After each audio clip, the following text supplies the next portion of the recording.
Shall we crash onwards then? Drew, do you have any more luck with Capricorn One? We'll see whether maybe things are reversed here. I have a feeling they may be. But, our selection of conspiracy theory films covers, either directly or obliquely, the two most popular and talked about conspiracies in the English-speaking world. And this film, Capricorn One, involves one of them. Imagine, if you will, that the Apollo missions had successfully landed humans on the moon. Well, because they did, but look, I'm trying very hard to get into the spirit of things here, okay? And that ambitious space exploration had continued, with NASA preparing to send astronauts to Mars. Add to that picture, though, a fickle public for whom the engineering miracle that is spaceflight is now considered quotidian, and a president terrified of scandal and failure in a post-Watergate world. It's into this setting that Peter Hyam's Capricorn One takes us, as a built-by-the-lowest-bidder life support system is discovered to not actually be able to support life. Bit of a flaw in the plan there, really. You had one job. Yeah, the thing is, it's completely in keeping with what you might expect. Oh dear, it's shockingly believable. However, this vital information isn't given to the astronauts. Charles Brubaker, James Brolin, Peter Willis, Sam Waterston, and John Walker, a wife-beating murderer, until they are yanked in secret from the rocket, mere moments before launch. Still, better to find out then rather than halfway to Mars. The rocket launches anyway, which is a bit weird.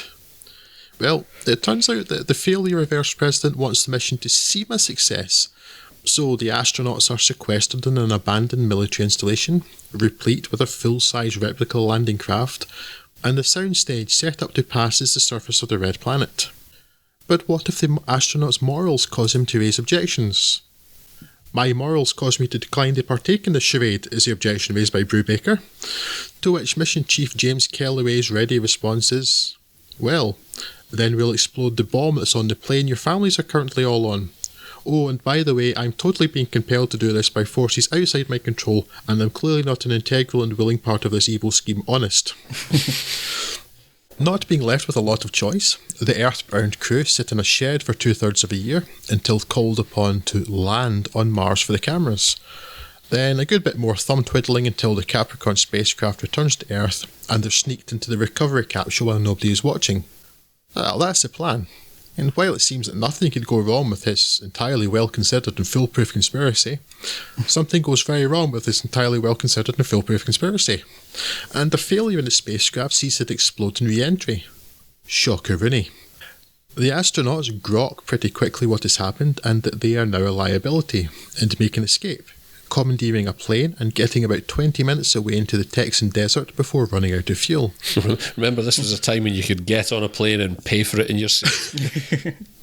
What is left for them is a race. Reach publicity and save themselves, or be killed by the government to preserve the secret. While all of this is going on, TV reporter Robert Caulfield, Elliot Gould, begins to investigate the announced deaths of the astronauts.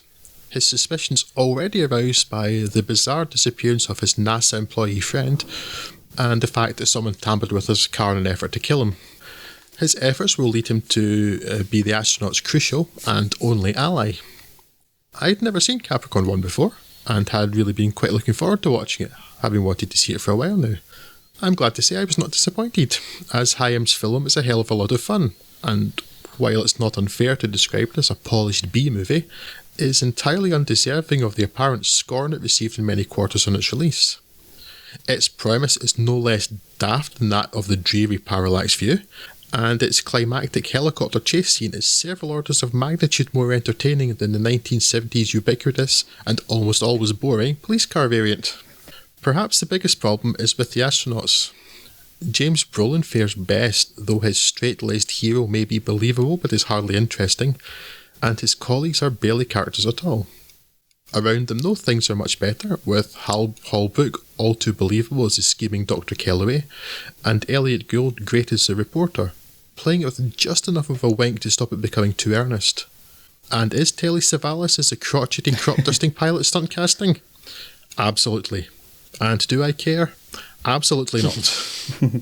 Yeah, it's been a long time since I saw Capricorn One. I saw it quite early on in, I guess, in my film watching career. It must have shown up on BBC Two or something like that at some point, and I was quite taken aback by it because I was very impressed with it as a young kid.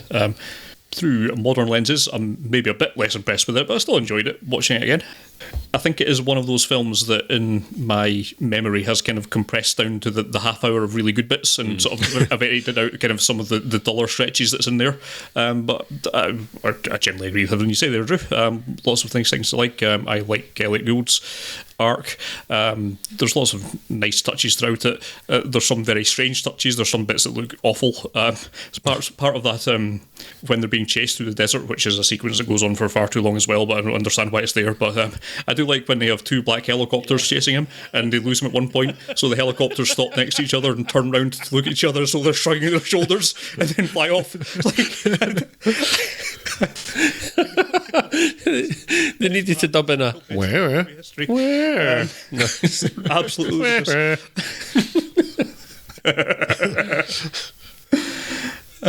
Just to be shake up and down the rotors. Yeah. Yes, as you say, B-movie-rific on a number of levels, but it's an enjoyable movie.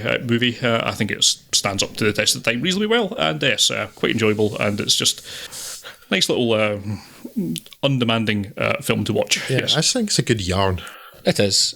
I mean, in keeping with much of Peter Hyam's output, it is essentially an elevated B movie, but there's nothing wrong with that in and of itself, and it's a really good, really competent movie. I think I only got round to it. It was a couple of years ago now.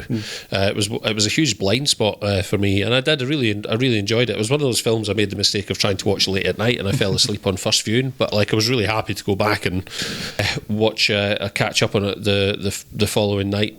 And watching it actually, I think probably, I don't watch it directly in advance of this podcast, but I actually, as it happens, watched it about 3 months ago, so I didn't really feel the need to watch it again. But it is, it's a really good film. There's an argument to be made for this probably being Hyam's best film. You don't think it's the end of days? Well, Time Cop's pretty strong. So. No one talks about Pete Hyams all that much, but he's done some decent stuff, man. He's done some good movies, and even where he has dabbled in like low-end B-movie stuff like The Relic, that was an entertaining enough movie. That's kind of like 2010. 2010's a lot more than 2001 anyway. 2010's all. Yeah, I've got a huge soft spot for Outland. Outland is another comfort film for me. Outland is brilliant, and actually, believe it or not, I mean, Time Cop aside, his output with Van Damme, Sudden Death is actually a pretty good film, and certainly one of the high points of Van Damme's career. The Presidio, not bad at all. He's not done some bad stuff, but this is probably, I think, for me, comfortably his best and most accomplished film. Yeah. And I did, I do. I really enjoy it. I don't enjoy it as much as some other stuff in the genre, and I think I'd built up in my mind some expectation around the reputation that it had already. So I was maybe slightly disappointed in that sense, but it's still a lot better than some other stuff we'll be talking about tonight. So yeah, I would say, if you haven't seen it, I would not want to dissuade anyone from watching this. It's a really good film. Yeah, it's a ripping yarn. It's a good fun film, and you can maybe stand to have at least 50 or 20 minutes at least just trimmed out just to tighten things up a bit, because it does get a wee bit saggy in places, but it's just a fun film. It's not something to be taken seriously at all. But it's an enjoyable wee film, that. Yes, it's possibly, of the stuff we're talking about today, the most enjoyable on a sort of simple, easy to watch, not all that demanding level, and a lot of fun. Ooh. Yeah, I wouldn't necessarily disagree with that.